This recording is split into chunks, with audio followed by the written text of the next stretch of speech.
Hello friends, কেমন আছো তোমরা সবাই? আশা করছি সবাই বিন্দাস আছো। শীতকাল মানে ইয়াম্মি টেস্টি নতুন গুড়ের আগমন। আর এই সময় যদি একটু পিঠেই না বানালাম তাহলে আর শীতকালের মানেই কি রইলো। তাই পিঠে তৈরির মোটামুটি সরঞ্জাম নিয়ে বসে পড়েছি। প্রথমে একটা নারকেলকে ভালো করে কুড়িয়ে নিলাম। এইবারে গুড়টাকে গুঁড়ো করে তার সাথে খানিকটা চিনি দিয়ে নারকেলগুলোর সাথে কচলে কচলে ভালো করে মেখে নিতে হবে। অন্যদিকে একটা পাত্রে আতপ চালের গুঁড়ো নিয়ে নিতে হবে। এটা তুমি দোকান থেকেও কিনতে পারো কিংবা চাল এনে গুঁড়ো করেও নিতে পারো। আমি দোকান থেকে কিনে এনেছি। এইবার কড়াইতে 1 কাপ মতো দুধ নিয়ে তাতে সামান্য নুন আর খানিকটা চিনি মিশিয়ে একটু ফুটিয়ে নিতে হবে। দুধটা ফুটে উঠলে ওতে আস্তে আস্তে করে ওই চালের গুঁড়োটা দিয়ে নাড়তে নাড়তে একটা মন্ড বানিয়ে নিতে হবে। এরপর এটাকে কড়া থেকে একটা পাত্রের মধ্যে নামিয়ে একটু ঠান্ডা হলে ভালো করে হাত দিয়ে ঠেসে কিছুক্ষণ রেখে দিতে হবে। এইবার ওই গুড় দিয়ে মেখে রাখা নারকেলটাকে কড়ায় নেড়ে একটা পুর বানিয়ে নিতে হবে। তারপর ওই বানিয়ে রাখা চালের মন্ডটার থেকে কিছুটা অংশ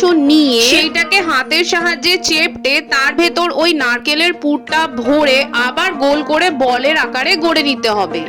এই রকম করে বেশ কতগুলো পুর ভরা বল তৈরি করে নিতে হবে। এইবার অন্য একটা পাত্রে বেশ খানিকটা দুধ নিয়ে তার ভেতরে ওই গুড়ের কিছুটা অংশ দিয়ে আগে ভালো করে মিশিয়ে নিতে হবে। তারপর ওই মিশ্রণটাতে বানানো বলগুলো ছেড়ে দিতে হবে। কিছুক্ষণ ভালো করে ফোটানোর পর এতে দুটো এলাচ আর সামান্য ঘি দিয়ে নামিয়ে গরম গরম পরিবেশন করতে হবে। নাও রেডি আমাদের দুধ পুলি ইন মাই স্টাইল। এসো তাহলে এবার সার্ভটাও আমার স্টাইলেই করে নেওয়া যাক।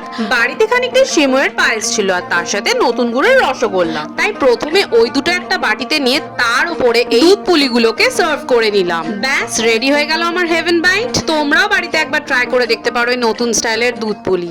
আশা করছি ভালোই লাগবে। তাহলে চলো আমি এবার মজা নিয়ে আমার হেভেন বাইটটা কমপ্লিট করি। তোমাদের সাথে আবার দেখা হচ্ছে পরের ভিডিওতে। আপাতত টাটা, গুড নাইট।